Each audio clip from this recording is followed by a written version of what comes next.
Hello, and welcome to the social class competency training. My name is Eduardo Archer, and I am the Director of Training and ChurchNet here with 4Kids in South Florida. Today, we're going to take a specific look at the poverty class, and the reason this training would be so important to you is to consider the fact that the panel on research on child abuse and neglect have stated that poverty is one of the most consistent and persistent risk factors for children that have experienced abuse and neglect.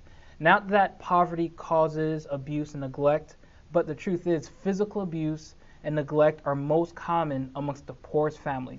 Now, these are our children, foster parents. And for our staff, these are the biological parents that we work with on a daily basis. And for us mentors, these are the kids in foster care that we mentor. So, of course, it's important that we pay attention to some of the factors and pay attention to their context so that we can better serve them. For this training's objectives, we want to look at three different things. We want to, one, define poverty.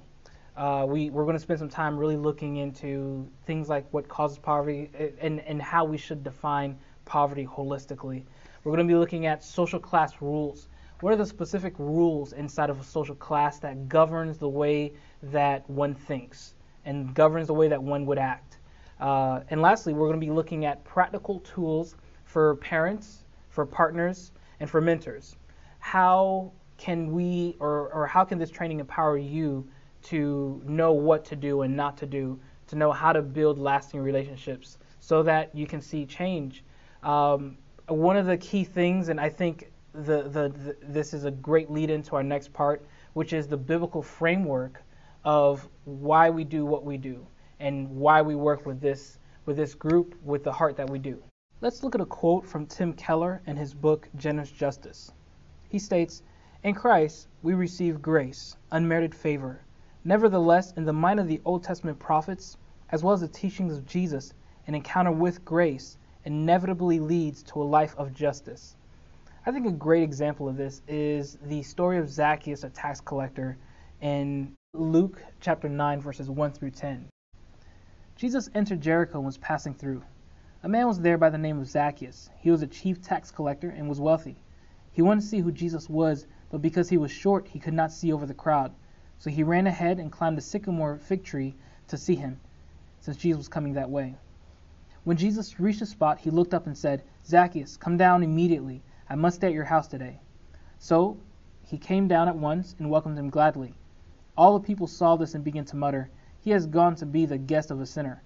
But Zacchaeus stood up and said, "Lord, look, here and now I give half my possessions to the poor, and if I have cheated anyone out of anything, I will pay back 4 times the amount." Jesus said to him, "Today salvation has come to this house, because this man too is a son of Abraham, for the Son of Man came to seek and to save the lost." Well, let's start off with, what did the people see? Let me ask you, why don't you write down, what did the people see concerning Zacchaeus? If they were to describe Zacchaeus to you, what would they say? You probably would say that they saw him as a chief tax collector. They saw that Zacchaeus was also wealthy. And they very clearly identified Zacchaeus as a sinner. And if you research that word used for sinner, you'll see that it's the deepest kind of sinner. It's the habitual sinner. It's the opposite of one who's been justified by grace and obedience to God. It's a word that the Jewish people at the time would commonly use for Jews that had a bad reputation. It's almost in a sense where they defined him disassociated from his culture. He's not a true Jew. Now, what would Zacchaeus, the tax collector, what would he see about himself? Again, I ask you to kind of write down what you believe the Zacchaeus would see in himself. How would he describe himself? Some things you probably say is, one, he is wealthy. He's a tax collector.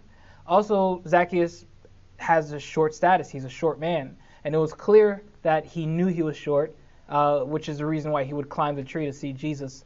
Also, I would say that Zacchaeus knew he was a sinner, and Zacchaeus also was always running after the next big thing. He's always wanted to see and get involved in what everybody else is going after.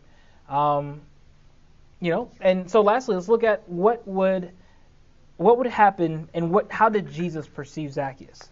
I want you also to take some time to write down how was Zacchaeus perceived by Jesus. How would Jesus describe Zacchaeus?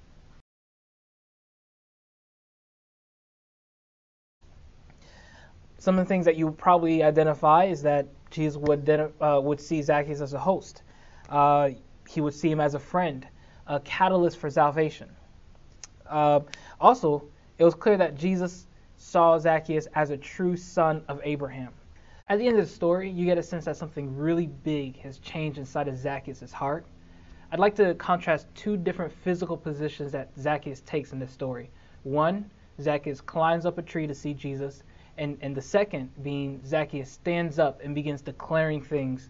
I think these two physical positions are indicative of two very different internal heart positions that Zacchaeus takes inside of this story. Let's start with Zacchaeus on the tree branch. In this part of the story, we see Zacchaeus depending on artificial support to be the platform on which he acts. What's artificial support? I think we've identified them earlier. It's the box that he allowed others to put him in, the fact that he's a sinner and far removed from being a son of Abraham. We also see artificial support as the way Zacchaeus limits himself. He sees himself as short. He's a sinner. We also have to see the limitation of his social class and job, which naturally separates him from his Jewish brothers and instills class rules and norms that separate him from others. Okay, let's look at Zacchaeus now standing in front of Jesus, making declarations. I believe at this point, Zacchaeus solely depends on his relationship with Christ to be the basis of his actions. He's probably realized the grace or the unmerited favor and privileges that he's received. He's now seeing Jesus give him support and call him friend, regardless of his stature, regardless of his history, regardless of his reputation or his social class. Essentially, Zacchaeus gets a sense of who he is in Christ, and now he knows that he's a true son of Abraham. I think from this platform, he begins to minimize the space between himself and those around him. He becomes set on advocating for justice. And this can be a response of him receiving grace he didn't deserve and wanting to offer the same to his brothers around him. And that's our heart as well. We want to serve from the same platform of relationship with Christ. We advocate for justice, we parent foster children, we mentor foster youth, we serve and work with biological parents, all because we've experienced a defining relationship that's transcended our own personal history, our own reputation, our own stature, and our own social class.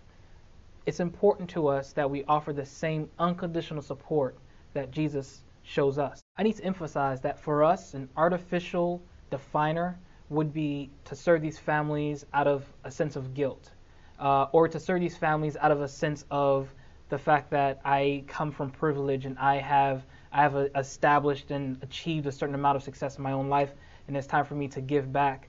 Because all of those attitudes produce a looking down on type of culture.